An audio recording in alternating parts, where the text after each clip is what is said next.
Life begins at the end of your comfort zone, यानी कि ज़िंदगी की शुरुआत तभी होती है जब आप अपने कंफर्ट जोन से बाहर निकलते हैं। ये बात काफ़ी हद तक, या मैं कहूँ कि पूरी तरीके से सही है। जब तक आप अपने कंफर्ट जोन को नहीं छोड़ेंगे तब तक आपकी ज़िंदगी की शुरुआत नहीं होगी, या ऐसा कहें कि आपके सही मायने में ज़िंदगी की शुरुआत नहीं होगी। ठीक है, या फिर आप ये कह सकते हैं कि सही मायने में आप सफलता की राह पर, ठीक है, on the path of success आप तब तक नहीं बढ़ सकते जब तक आप अपने कंफर्ट जोन से बाहर नहीं निकलते हैं। और ख़ासकर स्टूडेंट्स के लिए तो ये बहुत ज़्यादा ज़रूरी है। ठीक है, कई सारे स्टूडेंट्स ऐसे होते हैं जो अपने कंफर्ट जोन में फंस जाते हैं। तो थोड़ा सा अपने कंफर्ट जोन से आप लोग बाहर निकलें, और कंफर्ट जोन का मतलब आई होप आप लोग सब जानते ही हैं, है ना। उस तरीके की एक्टिविटीज़ आपकी जो, मतलब जो भी आप डेली एक्टिविटीज़ करते हैं, जो करने के लिए एक तरीके से आप लोग मजबूर हैं, कंपेल्ड हैं, ठीक है, ना चाहते हुए भी वो एक्टिविटीज़ आप कर रहे हैं। कि जैसे मान लीजिए किसी को होता है कि 8 घंटे 9 घंटे सोना पसंद है। ठीक है, अब उनको ये भले ही पता है कि स्टूडेंट लाइफ है, वो तैयारी कर रहे हैं एग्ज़ाम्स की, कंपटीशंस की, तो 8 घंटे 9 घंटे नहीं सोना चाहिए, नहीं है ना, नहीं सो सकते या नहीं सोना चाहिए, कम सोना चाहिए। लेकिन फिर भी वो उस चीज़ से बाहर नहीं निकल पा रहे हैं, तो वो उनका कंफर्ट जोन है। ठीक है, इसी तरीके के जो भी कंफर्ट जोन्स आपके होते हैं, तो उन कंफर्ट जोन से थोड़ा सा आप लोग बाहर निकलने की कोशिश कीजिए। तभी आप लोग जो है वो, आपकी ज़िंदगी की सही मायने में शुरुआत होगी, या फिर ये कहा जाए कि आप on the path of success या सफलता की राह पर आगे बढ़ सकते हैं। चलिए, तो इसी के साथ हम लोग अपने आज का सेशन 3 अगस्त 2024 इंडियन एक्सप्रेस न्यूज़ एनालिसिस का ये सेशन की शुरुआत करते हैं हमारे इस चैनल, that is UPSC and SSC exams ओकुल वाले चैनल पर। और चलिए, तो आज का न्यूज़पेपर जो है वो हम लोग देखते हैं कि उसमें क्या क्या आर्टिकल है। लेकिन उससे पहले मैं आप लोगों को एक बार ये चीज़ बता दूं कि हमारा जो करंट अफेयर्स ओकुल वाला चैनल है, वो अब अगले 2-3 दिन में आपको नहीं दिखाई देगा। तो इसलिए आपको करना क्या है कि अगर आपका कुछ बैकलॉग बचा हुआ है, ठीक है ना, अगर आपका कुछ बैकलॉग वहाँ पर बचा हुआ है 2-4 वीडियोस का, तो उसको आप लोग वहाँ से कवर कर लीजिए। अगर ज़्यादा बैकलॉग बचा हुआ है तो बेटर ऑप्शन ये है कि आप 60% ऑफ के साथ हमारा जो जो भी कोर्स है, मतलब जिस भी मंथ का आपका बैकलॉग बचा हुआ है, आप उस मंथ के कोर्स में एनरोल कर लीजिए। ठीक है, क्योंकि अदरवाइज़ एक बार वो चैनल अगर वहाँ से डिलीट हो गया, तो उसका कंटेंट भी डिलीट हो गया, तो फिर आपको वो चीज़ें नहीं मिल पाएंगी। ठीक है, आई होप इस बात को आप लोग समझ रहे हैं। तो आईना 60 कोड आप लोग लगा के 60% ऑफ ले सकते हैं। हमारे कोर्सेज़ वैसे भी 250 रुपीज़ पर मंथ में मिलते हैं, तो उसमें अगर आप 60% ऑफ लेंगे तो वो 100 रुपीज़ का मिल जाएगा आपको। ठीक है, तो आप उसमें ले सकते हैं। और ये ऑफ़र आप लोगों के लिए 5 अगस्त तक, यानी कि आज 3 तारीख है, तो मंडे तक आप लोग ये मान के चलिए कि ये ऑफ़र आपके पास है। और उसके बाद फिर ये ऑफ़र नहीं रहेगा। उसके बाद भी अगर आप चाहें तो कोर्सेज़ तो परचेज़ कर सकते हैं, फिर आपको जो ओरिजिनल प्राइस है उसमें ही परचेज़ करना पड़ेगा। ठीक है, आई होप मेरी बात को आप लोग समझ रहे हैं। क्योंकि बैकलॉग अगर आपका 1-2 दिन का है तो आप वहाँ से कवर कर सकते हैं, अगर ज़्यादा है तो फिर कोर्स परचेज़ कर लीजिए, अदरवाइज़ आपका नुकसान हो सकता है। और बाकी जो लोग मंथली कंपाइल्ड पीडीएफ नोट्स लेना चाहते हैं, हालांकि ये मंथली कंपाइल्ड पीडीएफ नोट्स जब से मैंने लॉन्च किए हैं, इसको लेकर मेरे पास या मेरे सामने बहुत अच्छा रिस्पॉन्स तो मुझे नहीं लग रहा है। मैंने आप लोगों से पूछ के ही, ठीक है, आप लोगों से पोल वगैरह करा के ही ये लॉन्च किए थे, बट इसमें रिस्पॉन्स मुझे काफ़ी अच्छा तो नहीं लग रहा है। और मैंने इसमें कई सारे आप लोगों को ऑप्शंस भी दिए हैं कि अगर आप लोग अगले साल के मेंस एग्ज़ाम तक में फ़ोकस कर रहे हैं, तो 16 महीने की पीडीएफ्स आपको ओनली एट 680 रुपीज़। ठीक है, मैंने आपको प्राइस भी बताया था, अराउंड 42 रुपीज़ के आसपास ये मंथली पड़ता है। ठीक है, अगले साल के प्रीलिम्स तक अगर आप फोकस कर रहे हैं तो 510 रुपये में आपको ये पीडीएफ्स मिल जाएंगी 12 महीने की। अदरवाइज़ आपके पास 8 महीने और 4 महीने का भी ऑप्शन है, 345 और 175 रुपीज़ में। और मंथली ऑप्शन भी है eight less than ₹2 per day, 2 रुपये से भी कम में आप लोग 59 रुपीज़, 59 रुपीज़ में, सिर्फ 59 रुपीज़ में आप लोग मंथली पीडीएफ ले सकते हैं। इस तरीके की जून महीने की पीडीएफ जो है वो ऑलरेडी लॉन्च है, और जुलाई महीने की भी बहुत जल्द आ जाएगी। बट आप लोगों का रिस्पॉन्स मुझे इसमें कुछ खास दिखाई नहीं दे रहा, आई डोंट नो वाई। ठीक है, अगर आप लोगों का रिस्पॉन्स इतना लो रहेगा तो फिर ये करंट अफेयर्स को लेके ही कुछ मुझे आगे सोचना पड़ेगा, क्योंकि सिर्फ वीडियोस बनाते रहने से तो कोई फ़ायदा नहीं है ना, अनटिल एंड अनलेस आप ये चीज़ें लें। आप लोगों के लिए इतना लो कर दिया है प्राइस, उसके बाद भी अगर आप लोग नहीं ले रहे हैं, और आप लोग, मुझे ये नहीं समझ में आ रहा है कि आप अगर न्यूज़पेपर पढ़ रहे हो, ठीक है, अगर आप लोग न्यूज़पेपर पढ़ रहे हो, मतलब ये एनालिसिस भी देख रहे हो, तो आप कुछ तो नोट डाउन कर रहे होगे, या बैठ के मूवी की तरह उसको देख रहे हो और उसके बाद बस वो ख़त्म हो गया, ऐसा तो नहीं होगा, है ना। उसमें अगर आप देख भी रहे हो, अगर आप सिर्फ यूट्यूब पे भी देख रहे हो, तो कुछ तो नोट डाउन कर रहे होगे। और नोट डाउन करने के लिए ऐसा तो है नहीं, ये तो मैं मान ही नहीं सकता कि आप साथ साथ में, मतलब जो भी मैं आपको बढ़ाते जा रहा हूँ, बताते जा रहा हूँ आर्टिकल्स में, वो आप साथ के साथ नोट डाउन कर रहे हो। ठीक है, आइदर आप वीडियो को पॉज कर करके चल रहे होगे, या आपने एक बार सुन लिया उसके बाद आप दोबारा वीडियो उसको स्लो स्पीड में चला रहे होगे या पॉज करके चला रहे होगे, तो टाइम तो वहाँ पर भी लग रहा है ना। उस टाइम को बचा क्यों नहीं रहे हो, मुझे समझ में बात ये नहीं आ रही है। ठीक है, चलो मैंने कहा कि 250 रुपये का कोर्स आपके लिए बहुत ज़्यादा आपको लग रहा है मंथली, तो 59 रुपीज़ की पीडीएफ भी ज़्यादा लग रही है क्या? एक दिन के 2 रुपये से कम में ये भी ज़्यादा लग रहा है, ये भी ज़्यादा लग रहा है। हर चीज़ फ्री में लेने की, हर चीज़ फ्री में करने की आदत हो गई है। ये चीज़ें मैं इसलिए लेके नहीं आ रहा हूँ कि, मतलब मैं ये चाहता हूँ कि ये चीज़ें बिकें, मैं इसलिए चाहता हूँ कि मैं इतने प्राइस पर इसलिए लेके आया हूँ सो दैट कि आप लोगों का टाइम बचे। मैं तो कह रहा हूँ कि जो भी लोग सिर्फ यूट्यूब पर सेशंस देख रहे हैं, ये उनके लिए है। बाकी जो लोग कोर्स खरीदना चाहते हैं वो तो खरीद ही लेंगे, बट जो लोग सिर्फ यूट्यूब पर वीडियोस देख रहे हैं, वो इन चीज़ों को तो परचेस करें एटलीस्ट, क्योंकि इनसे फ़ायदा आप लोगों का ये है कि टाइम बचेगा। मुझे समझ में नहीं आ रहा है कि आप लोग क्यों नहीं इन चीज़ों के ऊपर फोकस कर रहे हो। आप लोग सेशंस को एक बार देख लो, उसके बाद जब आपको नेक्स्ट मंथ कंपाइल्ड पीडीएफ मिलता है तो वहाँ से उन चीज़ों को पढ़ो, क्योंकि ऐसा तो है नहीं कि अभी आपने आज अगर करंट अफेयर्स पढ़ा है तो कल को आपको जाके उसको कहीं एग्ज़ाम में लिखना है। लिखोगे तो वही 1-1.5 साल के बाद, ठीक है ना। तो मतलब ये अगर आप इस तरीके से भी अगर नहीं लेना चाह रहे हो, तो मुझे आई डोंट अंडरस्टैंड कि इसके पीछे फिर क्या सोच है आप लोगों की। ठीक है, अगर आप लोग इतने प्राइस पर भी नहीं ले सकते हो तो फिर तो कोई कुछ भी नहीं कर सकता। ठीक है, फिर तो एक काम करो कि सब कुछ आप फ्री में ही ले लो। ठीक है, सब कुछ फ्री में ले लो, है ना, क्योंकि आप लोगों को फ्री की आदत लग चुकी है, मुझे ऐसा लग रहा है। और फ्री में देने के बाद चीज़ें फिर कोई कुछ करता नहीं। फ्री में आपने उसको, मैं कह दूं कि चलो ठीक है ये मैं फ्री में दे दूंगा, आपने फ्री में ले लिया, आप डाउनलोड कर लोगे और वो पड़ा रहेगा कहीं पर, क्योंकि उसके बाद वो कभी, क्योंकि उसमें कुछ पैसा लगा ही नहीं है आपकी तरफ से, तो कुछ लगा ही नहीं है ना उसमें, एफर्ट, पैसा तो लगा ही नहीं है। तो उसमें हार्डली हो सकता है कि अगर 100 लोग खरीदें तो 100 में से कोई 2 लोग पढ़ लेंगे, बाकी 98 को तो पता भी नहीं रहेगा वो कहाँ गया। वो जस्ट एक पीडीएफ की तरह डाउनलोड हुआ है और वो कहीं पर पड़ा रहेगा। ठीक है, और ये कंपाइल्ड पीडीएफ बनाने में हमें भी मेहनत लगती है, इस बात को भी आपको समझना होगा। ठीक है, हमें भी अगर मेहनत लगती है, तो हम अगर 59 रुपीज़ पर मंथ या 2 रुपये प्रतिदिन से कम में अगर ले रहे हैं, तो मेरे ख्याल से ये तो कोई नाइंसाफ़ी वाली बात नहीं है। और आप लोगों के टाइम बचाने के लिए इसको लाया गया है। ठीक है, ये तो मैं 59 रुपीज़ पर मंथ की बात कर रहा हूँ। अगर आप ये बड़े वाले लेते हैं, ठीक है, मतलब ज़्यादा ड्यूरेशन वाले लेते हैं, तो इसका मैंने आपको कॉस्ट बताया हुआ है। ठीक है, 40-42 रुपये पर मंथ के आसपास ये पड़ता है, 41-42 रुपीज़ पर मंथ के आसपास। बट आप लोगों को समझ ही नहीं है, फिर उसके बाद कहोगे कि हमारे पेपर नहीं निकलते। आप स्ट्रेटजी अगर सही नहीं लगाओगे, अगर करंट अफेयर्स पहले वीडियो देखोगे, ठीक है, 1 घंटे का वीडियो देखोगे, उसके बाद 3 घंटे तक या 2 घंटे तक बैठ के उसको लिखते रहोगे, तो हो गया काम फिर। ठीक है, फिर तो हो लिया काम, क्योंकि बाकी चीज़ें पढ़ने के लिए फिर टाइम बचेगा नहीं है। फिर वो 1 घंटे पढ़ा, 2 घंटे लिखा, फिर कहोगे कि हमें सर हमारा तो करंट अफेयर्स ही पूरा नहीं होता 4 घंटे तक। तो जब तुम्हारी स्ट्रेटजी सही नहीं है तो होगा कहाँ से। ठीक है, चलो मैं तो ये देखो अपनी तरफ से कोशिश किया हूँ, प्राइजेज़ भी इतने कम कर दिए हैं मैंने कि किसी को अफोर्डेबिलिटी का कोई इशू ना आए। उसके बाद भी अगर यार आप लोगों को कोई इशू है, तो फिर कुछ इशू है तो बताओ मुझे क्या इशू है, अगर मैं कुछ सॉर्ट कर सकूँगा तो करूँगा। ना तो आप लोग कुछ बोलते हो। आप लोग से मैंने पोल्स कराए थे कि कौन कौन इस तरीके के पीडीएफ नोट्स खरीदने को तैयार है, तो वहाँ पर तो सब बोलते हैं कि हाँ सर हम भी लेंगे, हम भी लेंगे, हम भी लेंगे। जब लेने की बात आती है तो सब गायब हो जाते हैं।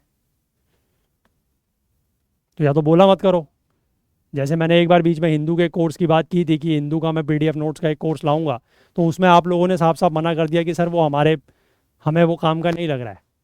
तो ठीक है, बात ख़त्म हो गई, हमने उसको फिर आगे उस पर विचार ही नहीं किया। अब ये सारे के सारे कोर्सेज़ हमने इसलिए लॉन्च किए हैं क्योंकि आप लोगों से पूछा गया था और आप लोगों ने कहा था कि हाँ हाँ सर हम लोग सब खरीदेंगे, ये काफ़ी अच्छा रहेगा, इंपॉर्टेंट रहेगा ये सब, उसके बाद खरीदते टाइम सब गायब हो गए। मतलब यार कम से कम अपनी कथनी और करनी में तो एक समानता लाओ। क्या करोगे सिविल सर्वेंट बन के? कल की डेट में आईएएस बनोगे तुम, घर भी हरकतें वहाँ भी वही करोगे। आईएएस आईपीएस बनोगे तुम, हरकतें वहाँ भी वही करोगे, वहाँ भी तुम्हारी कथनी और करनी में समानता नहीं रहेगी। ठीक है, नहीं लेना है तो साफ साफ बोलते कि नहीं सर हमें ज़रूरत नहीं है, हम नहीं खरीदेंगे। हमारे चाहे 4 घंटे लगे करंट अफेयर्स पढ़ने में, मतलब लिखने में, कवर करने में, चाहे 5 घंटे लगे, चाहे 10 घंटे लगे, हम नहीं खरीदेंगे। हमारे लिए वही ठीक है। हम वीडियो देखते जाएंगे, वीडियो पॉज करते जाएंगे, उसमें से चीज़ें लिखते जाएंगे, बाकी हमें कोई मतलब नहीं है। ठीक है, तो साफ साफ बोलते क्या दिक्कत थी उसमें? कम से कम अपनी कथनी और करनी में एक समानता तो लेके आओ, इतना तो दम रखो अपने अंदर यार। हैं, कल की डेट में सिविल सर्वेंट बनने के बाद भी तुमने यही करना है, कहना कुछ है करना कुछ है। ठीक है, चलो खैर तुम्हारी मर्जी। आगे बढ़ते हैं हम लोग अपने न्यूज़पेपर पर। और आज के आर्टिकल्स की अगर हम लोग बात करें तो आज एक उम्मीद बेसिकली ओलंपिक में फिर से है। और जो मनु भाकर हैं, जो अभी तक 2 ब्रॉन्ज मेडल भारत को दिला चुकी हैं शूटिंग में, वो एक और फाइनल में पहुंची हैं, और हो सकता है कि आज भारत को इनकी तरफ से एक तीसरा मेडल भी मिल जाए। ठीक है, तो देखते हैं दिन में, आई थिंक 1 बजे इनका मैच है, फाइनल मैच है, तो उस समय फिर देखेंगे कि क्या होता है। ठीक है, अच्छा यहाँ पर सरकार ने जो है वो इंफ्रास्ट्रक्चर को बढ़ावा देने के लिए यहाँ पर रोड प्रोजेक्ट्स, कुछ हाईवे प्रोजेक्ट्स हैं लगभग 50,000 करोड़ से ज़्यादा के, उनको जो है वो मंजूरी दी है।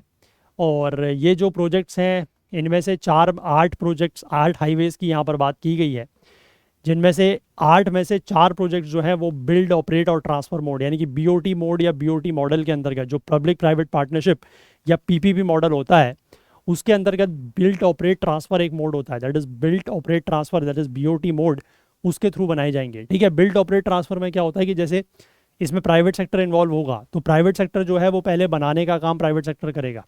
ठीक है, फिर उसने वो अगर मान लिया हाईवेज़ बना दिए, तो हाईवेज़ पर जो टोल वगैरह मिलता है, ठीक है, जो टोल टैक्स वगैरह होता है, तो कुछ सालों के लिए जितने का भी वो प्राइवेट सेक्टर की कंपनी का जो सरकार के साथ कॉन्ट्रैक्ट होगा, वो उतने सालों तक उसको प्राइवेट सेक्टर ही ऑपरेट करेगा। ठीक है, यानी कि उसका जो टोल टैक्स वगैरह का पैसा है वो सारा प्राइवेट सेक्टर के पास जाएगा।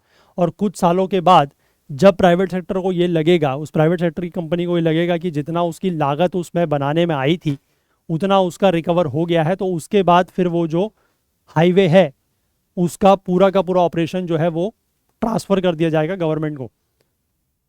ठीक है, इसको जो है वो कहा जाता है BOT, that is build operate and transfer mode. ये पीपीपी मोड का, पब्लिक प्राइवेट पार्टनरशिप मोड का एक, मतलब मॉडल का एक मोड है, एक तरीका है। ठीक है, चलो इसमें बाकी ऐसा कुछ और ख़ास नोट डाउन करने वाला है नहीं।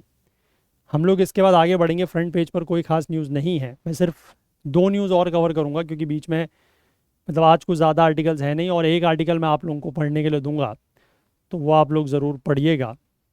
ठीक है, देखो यहाँ पर है पेज नंबर 9 पर एक आर्टिकल, और ये आर्टिकल कह रहा है कि 40 years after Rakesh Sharma, Shubhanshu Shukla to be the second Indian to travel to space.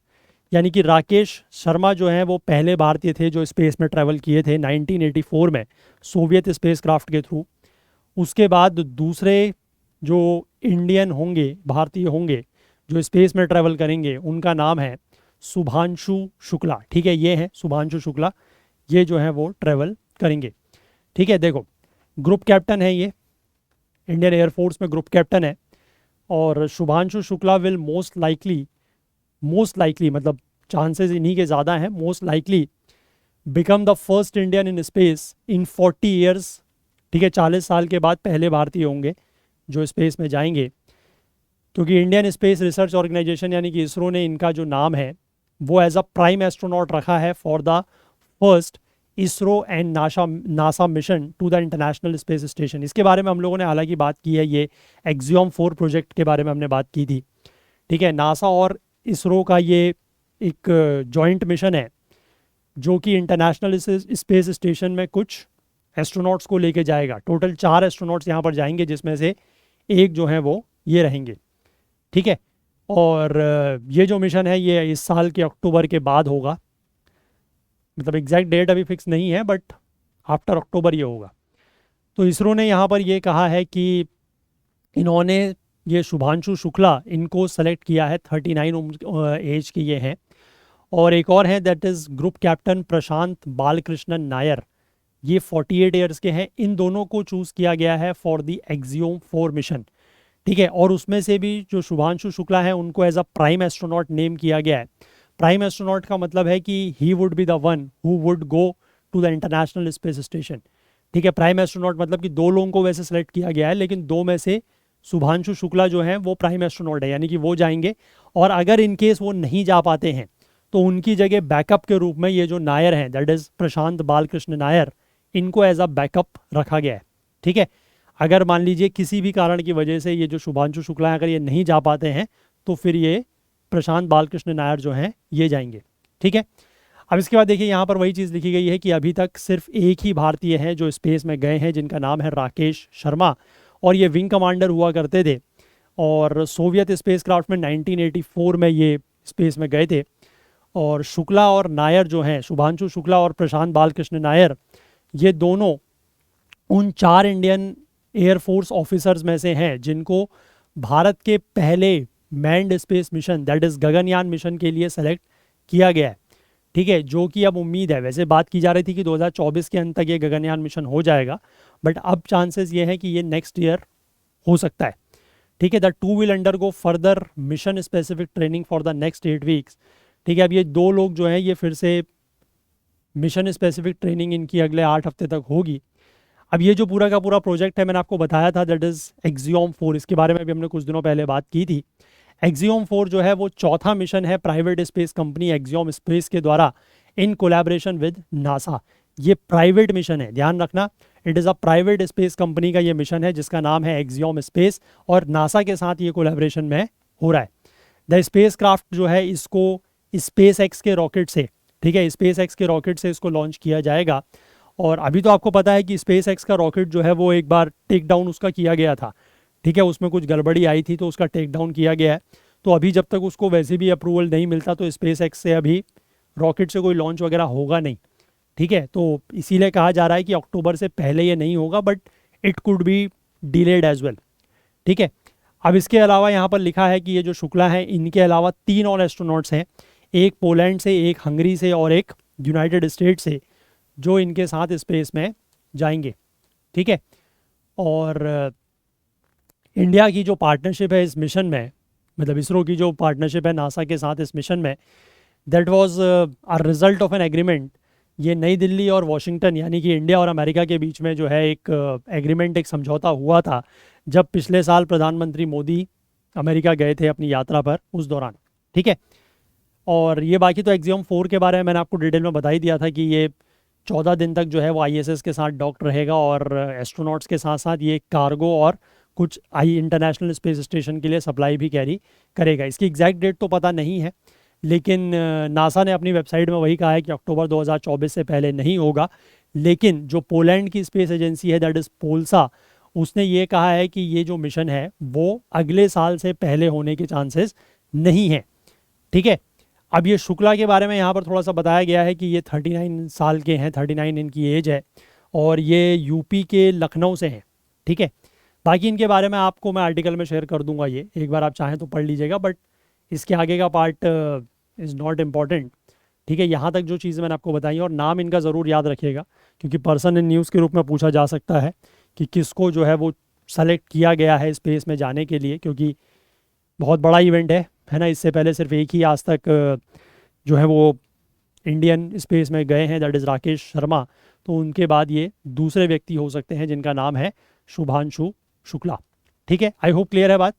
चलिए आगे बढ़ते हैं, और एक आर्टिकल हम लोग एक्सप्लेन पेज पर डिस्कस करेंगे, और बाकी एक आर्टिकल आपको एडिटोरियल पेज का जो है वो मैं शेयर करूँगा, वो आप लोग खुद से पढ़िएगा। वो जो वायनाड में इशू हुआ है उसी को लेकर है, हम लोगों ने उसको लेकर एक आर्टिकल अभी परसों कवर भी किया था, ठीक है। उसी से रिलेटेड थोड़ा बहुत बातें उसमें लिखी गई हैं, आप पढ़ेंगे तो समझ में आ जाएगा। और बहुत दिनों से वैसे भी मैंने आपको कोई सेल्फ रीड करने के लिए आर्टिकल नहीं दिया है, ठीक है। फिलहाल हम लोग यहाँ पर बात करेंगे आफ्टर द 3 किलिंग्स कि ये जो वेस्ट एशिया में जो माहौल बन रहा है, जिसको मिडिल ईस्ट कहा जाता है, वहाँ पर जो ये माहौल बन रहा है अभी, जो रिसेंट वहाँ पर किलिंग्स हुई हैं उसके बाद, तो उससे क्या हो सकता है, ठीक है। और अगर वहाँ पर कुछ टेंशन या तनाव बढ़ते हैं तो उसकी वजह से भारत के ऊपर, इंडिया के ऊपर क्या असर पड़ सकता है, क्या इम्पैक्ट पड़ सकता है, तो उसकी अगर हम यहाँ पर बात करें, ठीक है। अब देखो, यहाँ पर इन्होंने शुरुआत की है। आपको पता है कि हमास और इसराइल के बीच का जो युद्ध है, जो वॉर है, वो कब से शुरू हुआ? 7 अक्टूबर 2023 से, ठीक है। पहले हमास ने अटैक किया था, है ना। तो हमास ने जब अटैक किया तो लगभग 1200 इसराइलीज़ को मारा, ठीक है, और मारा, और लगभग 250 को जो है वो होस्टेज कर लिया, बंदी बना लिया, ठीक। अब इसी के बदले में, इसी के रिस्पॉन्स में इसराइल ने क्या किया? एयर स्ट्राइक्स करने शुरू किए और ग्राउंड ऑपरेशंस करने शुरू किए, और ये माना जा रहा है कि इसराइल ने इस ऑपरेशन के रिटेलिएशन में या इसके बदले में अभी तक लगभग 40,000 लोगों को गाज़ा में मार दिया है इसराइल ने, ठीक है। तो ये तो मतलब काफ़ी सारे लोग हो गए, 2000 1200 लोग इन्होंने मारे, 40,000 ये लोग मार चुके हैं। लेकिन ये जो इतने सारे डेथ्स हुए हैं, जिसमें कई सारे फ़िलिस्तीनी महिलाओं और बच्चों की मौत हुई है, ये उतनी ज़्यादा कंसिक्वेंशियल या उतनी ज़्यादा निर्णायक नहीं है। मतलब इससे कोई बहुत ज़्यादा असर नहीं हो रहा था। पिछले साल अक्टूबर से अगर हम लोग बात करें तो अक्टूबर से अभी हम लोग अगस्त में आ चुके हैं, ठीक है। तो अराउंड 10 महीने के आसपास ये वॉर ऑलरेडी हो चुकी है और अभी भी लगातार चली रही है, ठीक है। सीज़ फायर्स की बीच बीच में वहाँ पर मांग होती है, बात होती है, यूएन में तक मामला गया है, लेकिन उससे भी कुछ फ़ायदा हुआ नहीं, ठीक है। तो ये जो इतनी सारी डेथ्स हुई हैं, कई सारे बच्चे, कई सारे महिलाओं की, ये कंसिक्वेंशियल या निर्णायक प्रूफ नहीं हुई। लेकिन जो अभी 3 लोगों की मौत हुई है, ठीक है, रिसेंटली 1 हफ्ते के अंदर, जिनके बारे में पता लगा है 1 हफ्ते के अंदर अंदर, वो ज़्यादा कंसिक्वेंशियल है, ठीक है। अब ये 3 लोग कौन है, इनकी अगर हम बात करें तो एक हिजबुल्लाह के कमांडर है, ठीक है। हिजबुल्लाह बेसिकली आपको बताया था मैंने, एक जो लेबनान देश है, ठीक है, जो अगर आप इसराइल से ऊपर की तरफ को बढ़ेंगे नॉर्दर्न साइड में, वहाँ पर आपको एक देश दिखाई देता है, दैट इज़ लेबनान, ठीक है। तो लेबनान, अच्छा चलो मैं लास्ट में आपको सारे का सारा ये मैप में भी एक बार रीजन दिखा दूंगा, जितने भी देशों की यहाँ पर बात हो रही है। तो लेबनान में जो एक मिलिटेंट ग्रुप है दैट इज़ हिजबुल्लाह, उसका जो एक टॉप कमांडर है जिसका नाम है फुआद शुक्र, ठीक है। फुआद शुक्र को जो है लेबनान की ही राजधानी ब्यूरेत में मारा गया वो, और इसराइल ने उसके ऊपर एयर स्ट्राइक किया था 30 जुलाई के दिन, ठीक है। वो वहाँ पर मारा गया। इसराइल का ये कहना था कि हमने उसको क्यों मारा, उसके पीछे इसराइल ने अपना जो है वो कारण भी बताया। उन्होंने ये कहा इसराइल ने कि इजरायली कंट्रोल जो गोलन हाइट्स है, गोलन हाइट्स बेसिकली वैसे सीरिया में पड़ता है बट वो इजरायली कंट्रोल्ड एरिया है। तो इन्होंने ये कहा कि जो इजरायली कंट्रोल्ड गोलन हाइट्स है वहाँ पर एक रॉकेट अटैक हुआ था और उसमें लगभग 12 यंग लोग जो है वो मारे गए थे। और उसके पीछे ये जो रॉकेट अटैक हुआ था, इसके पीछे कौन व्यक्ति जिम्मेदार था? ये जो फुआद शुक्र है ये, ठीक है। तो उसने वहाँ गोलन हाइट्स में हमारे लोगों को मारा, इसलिए हमने इस आदमी को लेबनान की राजधानी ब्यूरेत में मार डाला, ठीक है। ऐसा इनका कहना था। तो पहला व्यक्ति ये मारा गया, हिजबुल्लाह कमांडर। इसके बाद 31 जुलाई के दिन इस्माइल हानिये, ये बेसिकली हमास का जो पॉलिटिकल ब्यूरो है उसका हेड हुआ करता था और कतार based public face of the group, ये मारा गया तेहरान में। तेहरान मतलब ईरान की राजधानी तेहरान में। और ये वहाँ पर क्या करने गया था? ये वहाँ पर जो वहाँ के नए राष्ट्रपति अभी बने, क्योंकि अभी आपको पता होगा कि ईरान के जो राष्ट्रपति हैं उनका कुछ समय पहले जो है वो हेलीकॉप्टर क्रैश में उनकी डेथ हो गई थी। तो वहाँ पर जो नए राष्ट्रपति बने दैट इज़ मसूद पेजेश्कियन, उनकी इनॉग्रेशन था, मतलब उनकी जो ये था क्या कहते हैं शपथ ग्रहण समारोह था, उसमें गया हुआ था ये, और वहाँ पर इसको मार डाला, ठीक है। किसको? इस्माइल हानिये को। ये हमास का चीफ माना जाता है। इसके बाद एक और व्यक्ति है that is Mohammed Deif. Mohammed Deif basically Hamas का ही एक कमांडर है जिसने ये जो 7 अक्टूबर का अटैक था ये प्लान किया था। और ये रिपोर्ट है कि ये व्यक्ति जो है वो इजरायली अटैक, गाज़ा में जो इजरायली अटैक हुआ है उसमें 13 जुलाई को ये आदमी मारा गया। तो ये 3 आदमी मारे गए हैं, दैट इज़ फुआद शुक्र, इस्माइल हानिये और मोहम्मद दियफ, ठीक है। ये 3 आदमी मारे गए और मैंने आपको बता दिया कि इसमें से एक आदमी जो है वो तो हिजबुल्लाह कमांडर था, ये आदमी जो है ये हमास से जुड़ा हुआ था, हमास का चीफ था, और ये आदमी भी हमास का ही, जो हमास ने अटैक किया, ठीक है। हमास बेसिकली आपको पता है जो पैलेस्टीनियन एक मिलिटेंट ग्रुप है दैट इज़ हमास, तो ये उसका बेसिकली कमांडर था, ठीक है, जिसने ये 7 अक्टूबर का जो अटैक था वो प्लान किया था। अब देखो ये तीनों जो मारे गए हैं इनको मारा भी इसराइल नहीं है, ठीक है। मैंने बता दिया ना कि ब्यूरेत में जो उसने हमला किया, एयर स्ट्राइक किया इसराइल ने, वो वहाँ मारा गया। ये जो इस्माइल हानिये है ये भी एयर स्ट्राइक में ही मारा गया, जहाँ पर ये रुका हुआ था वहाँ पर इसको मारा। ठीक है, इसराइल का ही अटैक था। हालांकि इसराइल ने, अभी मैंने आपको कल भी बताया था आई थिंक, कल परसों में, कि इसराइल ने उसके मतलब उसको इसराइल ने मारा है, ऐसी जिम्मेदारी इसराइल ने नहीं ली है, बट ईरान का कहना है कि हाँ, ईरान और हमास का कहना है कि हाँ ये इसराइल ने ही मारा है। ठीक है, और बाकी ये जो मोहम्मद दियफ है ये तो गाज़ा में जो इसराइल ने अटैक किया वहाँ पर मारा गया, तो इसके पीछे भी इसराइल का ही हाथ है। अब इससे जो है वो इसराइल की इंटेंट या इसराइल की जो मंशा है वो दिखाई देती है। ठीक है, ये जो टारगेटेड किलिंग्स हैं they are seen as a huge victory for Israel. ये देखा जा रहा है कि ये इसराइल के लिए एक बहुत बड़ी जीत है। ठीक है, और 7 अक्टूबर के अटैक के बाद इसराइल ने जो है वो बदला लेने की कसम खाई थी। ठीक है, क्योंकि 7 अक्टूबर का अटैक जो है वो ये माना जाता है कि उसके इंटेलिजेंस का, इसराइल का जो इंटेलिजेंस है उसके जो ऑपरेशन और रिस्पॉन्स मैकेनिज्म है उसका एक बहुत बड़ा फेलियर या असफलता थी। तो उसका बदला लेने के लिए उसने कसम खाई थी, और उसी के बदले में उसने जो ये 3 लोगों को मारा है, तो ये माना जा सकता है या ये कहा जा रहा है कि ये इसराइल की बहुत बड़ी जीत है। उसका जो swords of iron military offense है, swords of iron military offense basically जो 7 अक्टूबर को हमास ने अटैक किया था ना, उसके बदले में जो इसराइल ने ऑपरेशन लॉन्च किया गाज़ा के ऊपर, उसका नाम है सॉर्ड्स ऑफ आयरन। ठीक है, तो ये सॉर्ड्स ऑफ आयरन जो मिलिट्री ऑफेंसिव उसने किया गाज़ा में, उसके 2 ऑब्जेक्टिव थे।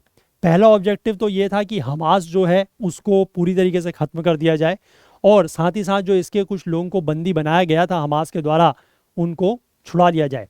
ठीक, अब ये हानिये दियफ को मारने के बाद, क्योंकि ये दोनों हमास से जुड़े हुए व्यक्ति हैं, इसराइल ये क्लेम कर सकता है कि उसने अपना जो टारगेट है हमास को न्यूट्रलाइज करने का, वो काफ़ी हद तक जो है वो अचीव कर लिया है। ठीक, अब इसमें जो हमास के सर्वाइविंग टॉप मिलिट्री लीडर हैं गाज़ा में, दैट इज़ याह्या सिनवार, उनके लिए एक मैसेज ये है कि that Israel is the has the intent and capability of decapitate the militant group at a time and place of his choosing. तो basically अभी जो हमास के सर्वाइविंग टॉप मिलिट्री लीडर हैं गाज़ा में, जिसका नाम है याह्या सिनवर या याह्या सिनवार जो भी है, उसके लिए एक मैसेज ये है इसराइल की तरफ से कि इसराइल के पास ये इंटेंट, ये मंशा और ये क्षमता, कैपेबिलिटी है कि वो किसी भी मिलिटेंट ग्रुप को जब चाहें और जहाँ पर चाहें उसको डीकैपिटेट कर सकती है। मतलब उसका डीकैपिटेट का मतलब वैसे होता है लिटरल टर्म्स में सिर काटना, मतलब इस मिलिटेंट ग्रुप को जो है वो ख़त्म कर सकते हैं। ऐसा इसराइल ने जो है ये एक तरीके से हमास के टॉप सर्वाइविंग लीडर जो अभी हैं याह्या सिनवार, इनको ये मैसेज इसराइल की तरफ से गया है। अब इसके बाद देखो, जब 7 अक्टूबर को ये अटैक हुआ था इसराइल के ऊपर हमास की तरफ से, तो उस समय जो वहाँ का मोसाड है, मोसाड बेसिकली इसराइल का जो ये है इंटेलिजेंस एजेंसी, उसके बारे में बहुत कुछ कहा और लिखा गया। ठीक है, मतलब उसका एक तरीके से क्रिटिसिज्म किया गया कि इसने सही तरीके से काम नहीं किया है ना, इसका फेलियर है। तो ये इस तरीके के बहुत सारे उसकी आलोचनाएं हुई। तो ये जो सक्सेसफुल स्ट्राइक्स अभी हुई हैं, तो ये एक तरीके से हम कह सकते हैं कि उसको जो एक मतलब जो मोसाड को रेपुटेशनल डैमेज या उसकी जो साख के ऊपर, जो उसकी इमेज के ऊपर एक तरीके से आप कह सकते हैं कि हार्म हुआ था या साख के ऊपर बट्टा लगा था, वो भी कहीं ना कहीं थोड़ा हद तक कम होता है। अब यहाँ पर ईरान के लिए भी एक मैसेज है। ठीक है, देखो, but the killings could have consequences for all of West Asia. ये जो यहाँ पर किलिंग्स हुई हैं, इसका कंसिक्वेंसेस पूरे के पूरे जो वेस्ट एशिया है उसके ऊपर पड़ सकता है। ठीक है, हिजबुल्लाह और हमास के लीडर्स को टारगेट करके, क्योंकि ये दोनों के दोनों ग्रुप्स क्या हैं, ये एक्सिस ऑफ रेजिस्टेंस का पार्ट है। ठीक है, एक्सिस ऑफ रेजिस्टेंस के बारे में भी हम लोगों ने 2 दिन पहले ही बात की है। ये एक ईरान स्पॉन्सर्ड या ईरान बैक्ड ग्रुप है। तो ऐसा करके इसराइल ने जो है वो एक ड्रॉ करी है the red lines of conflict in West Asia. ठीक है, कि मतलब ऐसे ग्रुप के लीडर्स को मारा है हिजबुल्लाह और हमास के, जो कि एक्सिस ऑफ रेजिस्टेंस का पार्ट है, और एक्सिस ऑफ रेजिस्टेंस जो है वो ईरान बैक्ड ग्रुप है। ठीक है, तो ऐसा करके इसराइल ने एक तरीके से आप ये कह सकते हैं कि वहाँ पर युद्ध छेड़ने जैसे हालात पैदा कर दिए हैं। अब the possibility of an all out war in the region is perhaps the highest now since the October 7 attacks. ठीक है, अब यहाँ पर इस बात की संभावनाएं सबसे ज़्यादा हैं कि यहाँ पर एक ऑल आउट वॉर हो सकती है। मतलब जितने भी अब ये देश हैं, ये सारे के सारे एक तरीके से युद्ध में शामिल हो सकते हैं। ठीक है, इन सब के बीच में एक वॉर हो सकती है। इसराइल ने ये डेमोन्स्ट्रेट किया है अपनी willingness to push harder when it attacked Iranian military officials in an Iranian diplomatic premises in Syria's capital Damascus in April। तो इसराइल बेसिकली अपनी जो उसकी विलिंगनेस है, मतलब अपनी जो उसकी इच्छा है टू पुश हार्डर, कि वो और ज़्यादा दबाव इनके ऊपर बना रहा है इस पूरे के पूरे रीजन के ऊपर, जब उसने क्या किया कि ईरान के एक मिलिट्री ऑफिशियल थे, उनको ईरान के ही डिप्लोमेटिक प्रेमाइसेस में, मतलब सीरिया की जो कैपिटल है दैट इज़ डमास्कस, वहाँ पर जो ईरान का डिप्लोमेटिक प्रेमाइसेस है, मतलब एक तरीके से आप कह सकते हैं जो ईरान का वो है वहाँ पर क्या कहेंगे उसको, जो एम्बेसी वगैरह होती है, ठीक है, या जो हाई कमीशंस वगैरह होते हैं, वहाँ पर इन्होंने ईरान के ही मिलिट्री ऑफिशियल के ऊपर अटैक कर डाला। इसके बदले में जो तेहरान या ईरान है उसने रिटेलिएट किया, मैसिव एरियल अटैक किया इसराइल के ऊपर, ठीक है, that could however do only limited damage, लेकिन उससे बहुत ज़्यादा नुकसान नहीं हुआ। इसराइल ने उसके बाद फिर से ईरान के ऊपर एयर स्ट्राइक किया, उसमें भी कोई बहुत ज़्यादा मेजर कैजुअलिटीज़ नहीं हुई, बट इस तरीके की लड़ाइयाँ इनकी वहाँ से भी शुरू हो गई थी। अब इस तरीके के जो इवेंट्स हुए हैं अप्रैल में, ये सिग्नल करते हैं कि Iran intent to respond if its military officials were targeted. ठीक है, तो मतलब ये जो इवेंट्स हैं ये इस तरफ इशारा करते हैं कि अगर ईरान के कोई भी मिलिट्री ऑफिशियल्स के ऊपर टारगेट किया जाएगा तो ईरान जो है फिर वो रिस्पॉन्ड करेगा, फिर वो उसका बदला लेगा। Israel took the message. Haniyeh was killed while he was inside a building in Tehran, but no Iranian military personnel was harmed in the highly targeted hit. अब इसराइल ने यहाँ पर ये बात साफ साफ कही भी है कि जो हानिया को मारा गया, इस्माइल हानिया जो ये हमास का चीफ था, वो हालांकि मारा गया है ईरान के अंदर, ईरान की टेरिटरी के अंदर, ठीक है, एक बिल्डिंग में जब वो जहाँ पर रह रहा था वहाँ पर मारा गया है, बट इसके किलिंग में, इसकी जो टारगेटेड किलिंग है उसमें किसी भी ईरानियन मिलिट्री पर्सनल को कोई नुकसान नहीं पहुंचाया गया। ठीक, अब व्हाट इट डिड दो was to expose the vulnerabilities of Iran's intelligence and security establishment in the same way as the Hamas attack has exposed and embarrassed the Israelis। मतलब लेकिन इस पूरे के पूरे इवेंट ने एक तरीके से ईरान की जो इंटेलिजेंस एजेंसीज हैं, ठीक है, उनकी तो कहीं ना कहीं पोल खोली दी कि आपके देश में जो है वो कोई इस तरीके से एयर स्ट्राइक अगर कर रहा है और किसी को अगर मार रहा है और इंटेलिजेंस एजेंसी को कोई हवाई नहीं लग रही है, ठीक है, उनको कोई अंदेशा ही नहीं लग रहा है, तो एक तरीके से ये उनके लिए एम्बेरसमेंट तो है ही है। ठीक है, and worse, Haniyeh was killed as Tehran hosted foreign leaders and representatives for the inauguration of its new president. वो तो मैंने आपको बता ही दिया कि हानिया जो है वो ईरान या तेहरान में गया था, क्यों, क्योंकि तेहरान ने जो है वो फॉरेन लीडर्स और रिप्रेजेंटेटिव्स को बुलाया था, क्योंकि वहाँ पर जो उनके नए राष्ट्रपति बने हैं उनका इनॉग्रेशन या स्वेरिंग इन सेरेमनी वहाँ पर चल रही थी।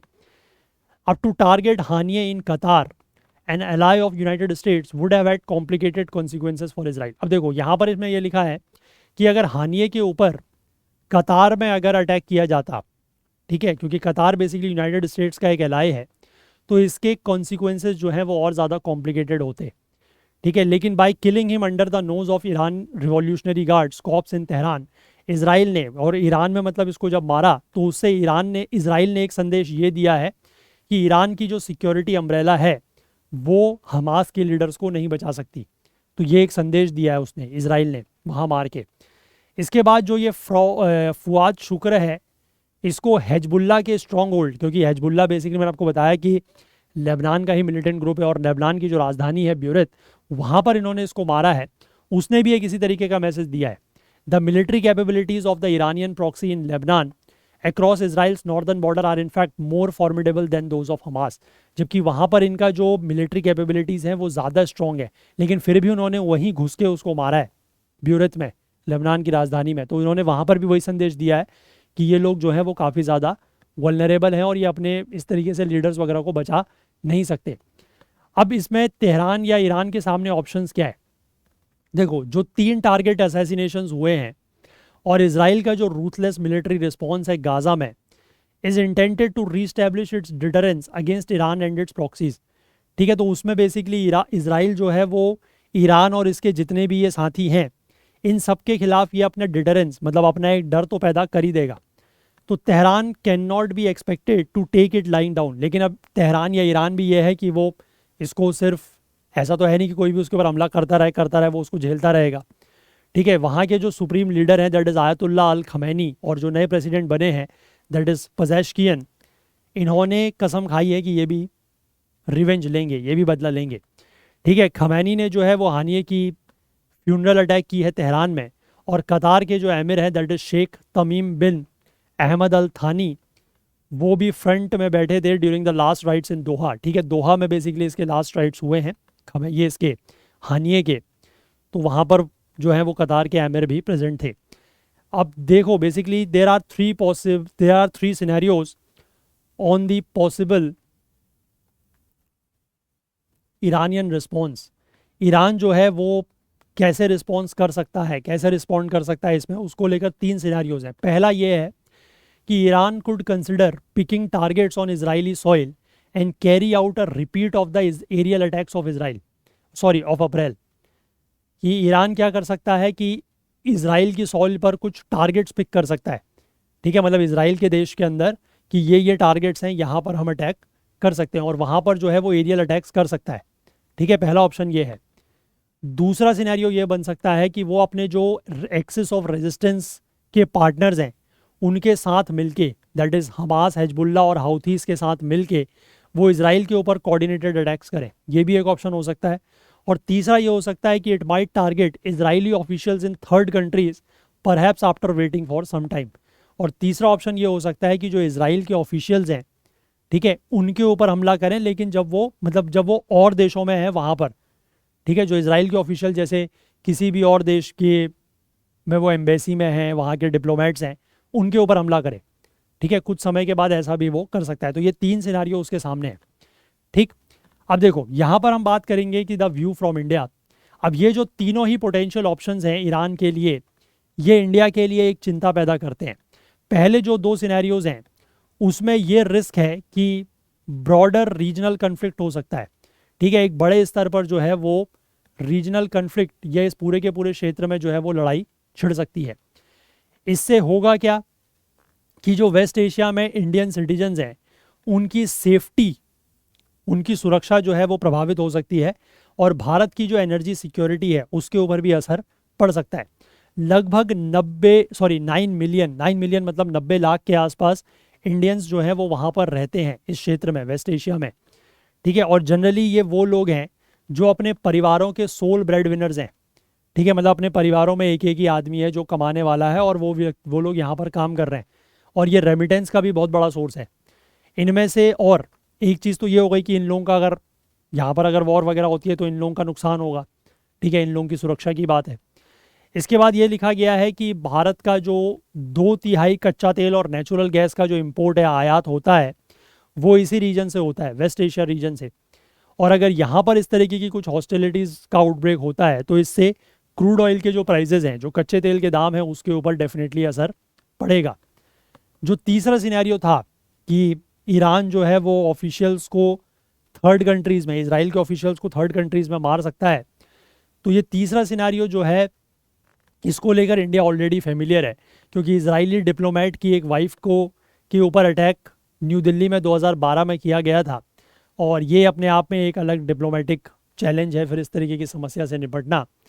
इंडिया ने हालांकि इस पूरे के पूरी जो सिचुएशन है उसके ऊपर अभी तक कोई भी स्टेटमेंट जारी नहीं किया है, क्योंकि इंडिया के वहाँ पर जो है उस पूरे के पूरे रीजन में फ्रेंड्स वगैरह भी हैं, फ्रेंडली कंट्रीज़ भी हैं, और इंडिया जो है वो इस क्षेत्र की जो आपस की जो मतलब क्षेत्रीय दुश्मनी है, जो रीजनल राइवलरीज है, उसमें अभी इंडिया नहीं पड़ना चाहता। It has issued travel advisories for Israel and Lebanon and Indian airlines have avoided flying in the regions. ठीक है, मतलब वहाँ जाने वालों के लिए ट्रैवल एडवाइजरीज जारी कर दी गई हैं इसराइल और लेबनान जाने वालों के लिए, और इंडियन एयरलाइंस ने जो है वो अपनी इस रीजन में जाने वाली फ़्लाइट्स को रद्द करना शुरू कर दिया है। बाकी इस रीजन में जो और कंट्रीज़ हैं उन्होंने कुछ एफ़र्ट्स किए हैं ताकि वो इस सिचुएशन को थोड़ा सा काम डाउन कर सकें। सऊदी, कतारी और ओमान के जो फॉरेन मिनिस्टर्स हैं वो ईरानियन काउंटर पार्ट्स के साथ बातचीत कर रहे हैं, और ये जो असैसिनेशंस हैं, मतलब ये जो तीनों हत्याएं हुई हैं, have almost certainly derailed the ongoing efforts for a deal on hostages and ceasefire in Gaza. Obvious सी बात है कि जो गाज़ा में सीज़ फायर को लेकर या जो हॉस्टेजेस को लेकर डील चल रही थी, उसको जो ऑनगोइंग एफर्ट्स हो रहे थे, वो तो सारे के सारे आप मान लीजिए कि अब ख़त्म ही हो गए। ठीक है, अब ये चीज़ें नहीं हो पाएंगी, क्योंकि इस तरीके के हमले इसराइल जब कर रहा है तो फिर सीज़ फायर कहाँ से होगा। ये कन्फ्लिक्ट जो है वो अब और लंबा चलेगा, और इसराइल के जो प्राइम मिनिस्टर हैं बेंजामिन नेतन्याहू, है ना, जिनके ऊपर कड़े सवाल खड़े किए जा रहे हैं उनकी लीडरशिप को लेकर, उनके पास कुछ और टाइम उनको मिलता है। But the immediate diplomatic challenge is to avert full scale war in the region. लेकिन एक बहुत बड़ा जो राजनयिक चुनौती है, जो डिप्लोमेटिक चैलेंज है, वो ये है कि इस पूरे के पूरे क्षेत्र में कोई बहुत बड़े स्तर पर फुल स्केल में जो है वो वॉर ना हो। अब इसको लेकर वो डिपेंड करेगा कि जो आयतुल्ला अल खमैनी हैं, ईरान के सुप्रीम लीडर, और जो वहाँ के नए बने राष्ट्रपति हैं, दैट इज़ पजेश्कियन, वो क्या सोचते हैं, वो इस पूरे के पूरे हालात में किस तरीके से रिस्पॉन्ड करते हैं, इसके ऊपर डिपेंड करेगा कि यहाँ पर अभी कोई वॉर आगे आने वाले समय में होती है या नहीं होती है। ठीक है, आई होप क्लियर है बात। चलिए, तो ये हो गया आज का काम। ये वाला आर्टिकल मैं आप लोगों के साथ शेयर करूँगा। ठीक है, that is before the landslide. ठीक है, देखो यहाँ पर अगर आप 2 लाइन पढ़ोगे तो लिखा गया है कि वायनाड की ट्रेजेडी इस तरफ इशारा करती है कि the perils of development without respecting the region's carrying capacity. ठीक है, वही है कि मतलब ज़्यादा डेवलपमेंट यहाँ पर किया जा रहा है और रीजन की जो कैरिंग कैपेसिटी है उसके ऊपर ध्यान नहीं दिया जा रहा है। ठीक है, यही मैंने आपको इशू जब हम लोग वो आर्टिकल डिस्कस कर रहे थे वहाँ पर भी बताया था, तो एक बार इसको आप लोग ज़रूर पढ़िएगा। ठीक है, अच्छा आर्टिकल है, आसान आर्टिकल है, आप आराम से समझ जाएंगे। इसको आप लोग ज़रूर पढ़िएगा और जो भी इंपॉर्टेंट पॉइंट्स लगे उनको नोट डाउन ज़रूर कीजिएगा। ठीक है, चलिए, तो आज का सेशन छोटा है, और आजकल कोई ऐसा सच बहुत ज़्यादा, जैसे पार्लियामेंट का सेशन भले ही चल रहा है लेकिन वहाँ पर कोई बिल वगैरह पास अभी नहीं हो रहे हैं, क्योंकि बजट के ऊपर ही चर्चा चल रही है ना। तो अगर कुछ इंपॉर्टेंट होता है तो फिर वहाँ से हम लोग उसको देखेंगे, लेकिन अगर सेशन छोटा है तो that is to your advantage. उसमें आपका फ़ायदा है कि फ़ायदा क्या है? फ़ायदा यही है कि आपके पास टाइम जो बचता है उसका आप यूटिलाइज़ करें रिवीजन वगैरह करने के लिए। ठीक है, और मैं आपसे एक बार फिर से ये चीज़ रिक्वेस्ट करूँगा कि थोड़ा सा अपने जो टाइम मैनेजमेंट है उसको सही करने की कोशिश करें। ठीक है, ये नोट्स आप लोगों के लिए ही लाए गए हैं, और इतने अफोर्डेबल रेट्स में इसीलिए लाए गए हैं ताकि आप लोग अपना टाइम बचा लें। ठीक है, अपना टाइम आप लोग बचा लें, और बेटर है कि आप इसमें एनरोल कर लें। ठीक है, आई होप समझ पा रहे हैं बात। चलिए, और बाकी मैं आप लोगों से रिक्वेस्ट करूंगा कि जो लोग यूट्यूब पर सेशंस देखते हैं, अगर उनको ये सेशंस पसंद आ रहे हैं, उनके लिए हेल्पफुल हो रहे हैं, तो प्लीज़ इस क्यूआर कोड और यूपीआई आईडी का आप लोग इस्तेमाल ज़रूर करें, और जो भी अमाउंट आपको लगे आप कंट्रीब्यूट हमें कर सकते हैं।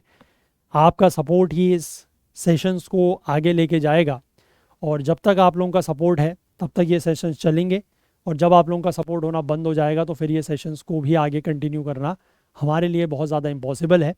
तो इसीलिए मैं आप लोगों से डेली बेसिस पर रिक्वेस्ट कर रहा हूँ कि प्लीज़ इन सेशंस के ऊपर ज़रूर अपना फोकस रखें, यहाँ से पढ़ते रहें, और आपको अगर जो भी हेल्प मिल रही है तो प्लीज़ अपना कंट्रीब्यूशन ज़रूर करें।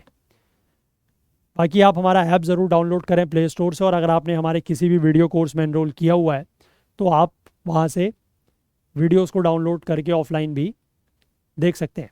बाकी ये सारे कोर्सेज़ हैं, अगर आप चाहें इसमें से किसी भी कोर्स में एनरोल करना तो यू कैन डू इट। अभी अगस्त महीने का कोर्स लॉन्च नहीं हुआ है, मोस्ट प्रोबेबली आज इवनिंग तक वो कोर्स लॉन्च हो जाएगा। तो बाकी के उसी कोर्स में अगर आप एनरोल करना चाहें मंथली, 3 मंथ, 6 मंथ्स के, तो वो सारे ऑप्शंस अवेलेबल हैं। इसी तरीके के ऑप्शंस लास्ट ईयर के भी हैं, और लास्ट ईयर के लिए एक ऑप्शन और है कि 12 महीने की जो कंपाइल्ड पीडीएफ नोट्स हैं जुलाई 2023 से लेकर जून 2024 तक के, अगर आप इसमें एनरोल करना चाहें तो इसमें भी आप लोग एनरोल कर सकते हैं। और इसका एनरोलमेंट बहुत जल्द हम लोग बंद कर देंगे, मोस्ट प्रोबेबली इस मंथ के एंड के बाद फिर ये नहीं मिलेगा आपको। ठीक है, और ये सारे के सारे जो कोर्सेज़ हैं लास्ट ईयर के भी, ये भी सितंबर मंथ के एंड में सारे बंद हो जाएंगे। ठीक है ना, क्योंकि इनकी वैलिडिटी तभी तक है, तो जिसने भी एनरोल किया हुआ है वो इनको सितंबर मंथ के एंड तक एक्सेस कर सकता है, और अगर कोई लेना चाहता है वो भी ले सकता है तब तक, अदरवाइज़ उसके बाद इनकी वैलिडिटी जो है वो ख़त्म हो जाएगी। चलिए, और बाकी मेरी फिर से आप लोगों से रिक्वेस्ट है कि प्लीज़ अपनी तरफ से जितना भी कंट्रीब्यूशन वगैरह हो सके आप लोग यहाँ से ज़रूर करें। चलिए, तो अगर आपको आज का सेशन पसंद आया हो तो लाइक ज़रूर करें, ज़्यादा से ज़्यादा शेयर करें। जो भी आपके डाउट्स हैं, जो क्वेरीज़ हैं, वो आप कमेंट्स कर सकते हैं। चैनल को आपने अभी तक सब्सक्राइब नहीं किया है तो प्लीज़ ज़रूर करें। बेल आइकन प्रेस करना ना भूलें ताकि वीडियोस की नोटिफिकेशन आपको ऑन टाइम मिल सके। अपना प्यार, अपना सहयोग हमारे साथ बनाए रखें, और अगर आपको सेशंस हेल्पफुल लग रहे हैं तो प्लीज़ कंट्रीब्यूशंस भी करें। हाईलाइटेड आर्टिकल्स के लिए आप हमारा जो करंट अफेयर्स ओकुल टेलीग्राम चैनल है इसको ज्वाइन करें, इसका लिंक नीचे डिस्क्रिप्शन में दिया हुआ है। और बाकी इसको आप करंट अफेयर्स ओकुल सर्च करके भी ज्वाइन कर सकते हैं, या इस QR कोड को स्कैन करके भी ज्वाइन कर सकते हैं। यहाँ पर आपको जो भी आर्टिकल्स हम लोग डिस्कस करते हैं वो highlighted articles free of cost हम लोग प्रोवाइड करते हैं, सो दैट कि अगर आप उससे भी पढ़ना चाहें तो पढ़ सकते हैं। तो चलिए, आज के लिए इतना ही रखते हैं, बाकी कल को फिर से मिलेंगे इंडियन एक्सप्रेस न्यूज़ एनालिसिस की आईना सीरीज़ के साथ। तब तक के लिए अपना बहुत बहुत ध्यान रखें। Please do take care of yourself. Thank you, have a nice day, bye bye.